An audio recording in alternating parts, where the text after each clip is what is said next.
Hello guys, आज हम आपको टपकेश्वर महादेव देहरादून के गढ़ी कैंट स्टेशन पे ले चलते हैं, जहाँ पर गुरु द्रोणाचार्य के निवास स्थान था और यहीं पर अश्वत्थामा का जन्म स्थान भी है, जो कि देहरादून में ISBT से 7.5 किलोमीटर दूर है, जो कि टोस नदी के किनारे पर बना हुआ है। टपकेश्वर महादेव को देवेश्वर महादेव भी कहते हैं और तपेश्वर महादेव भी कहते हैं। चैतन्य महादेव की गुफा भी कहलाती है ये इसका इतिहास 6,000 साल पुराना है, जो कि हमारे महाभारत कालीन कौरवों और पांडवों के गुरु द्रोणाचार्य से है, क्योंकि ये उनका निवास स्थान था। इस गुफा की विशेषता ये है कि इस गुफा की जो छत है वो हमेशा टपकती रहती है। प्राचीन काल में इसमें दुग्ध यानी दूध का टपकता था, परंतु अब यहाँ पर कलयुग में पानी की बूंदें टपकती रहती हैं, जो कि भगवान टपकेश्वर का स्वयं ही स्नान कराती रहती हैं, जो कि स्वयं जो है शिवलिंग है। और यहाँ पर आपको हर हर महादेव के जो है स्वर सुनाई दे रहे होंगे। जय महादेव की जय, जय भगवान शिव शंकर की जय।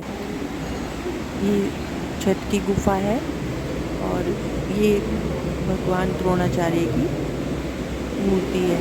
आगे जो है इसी गुफा में छोटे छोटे बहुत से मंदिर बने हुए हैं। आगे चल के अन्नपूर्णा माता का मंदिर है, जहाँ पर महादेव और अन्नपूर्णा देवी का ये दृश्य दिखाई दे रहा है। साथ में ही हनुमान जी का भी मंदिर है। और थोड़ा सा आगे चलते हैं तो चैतन्य महाप्रभु जी का भी आपको मंदिर ये दिखाई देगा, जहाँ पर इन्होंने भी तपस्या की थी। ये महादेव और माता पार्वती जी का आपको मूर्ति दिखाई दे रही है, जिस पे भक्तजन जो है पूजा अर्चना कर रहे हैं। पंडित जी विराजमान हैं। भगवान शिव शंकर का मूर्ति है। और वहीं पर ही केदारनाथ के लिए आपको दर्शन हो जाएंगे, इसी उसमें आकार में वो बने हुए थे भगवान गणेश जी की मूर्ति। अब हम वापस जा रहे हैं, वापस मंदिर की तरफ। ये फिर से शिवलिंग जी के दर्शन करें आप। भक्तजन यहाँ पर बड़ी श्रद्धा के साथ जल अर्चना और फूल पुष्प समर्पित कर रहे हैं भगवान शिव शंकर को। और यहाँ पर गंगा जल भगवान को समर्पित करते हैं।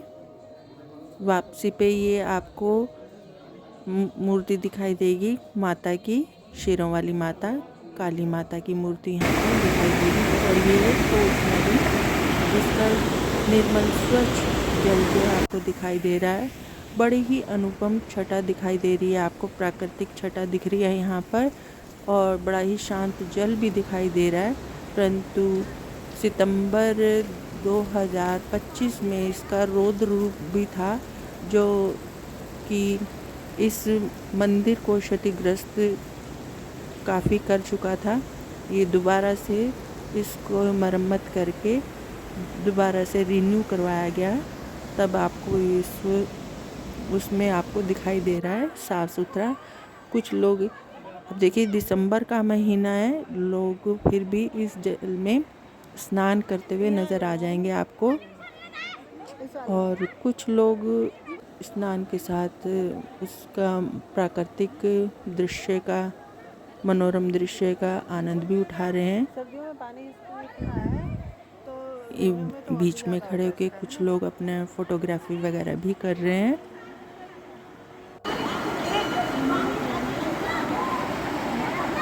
नदी का जल शांत है। आगे हम चलते हैं नदी के दूसरी तरफ।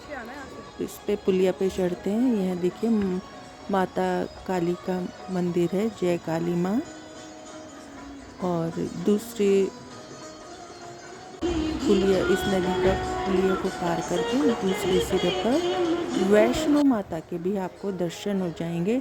देखिए प्राकृतिक दृश्यों की कमी नहीं है यहाँ पर, बहुत ही मनोरम और प्राकृतिक दृश्य हैं यहाँ पर। थोड़ी धूप में बैठ जाना ना।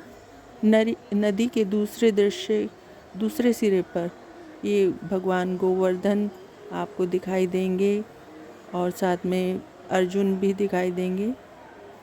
बहुत अच्छी मूर्तियों का निर्माण किया गया है यहाँ पर।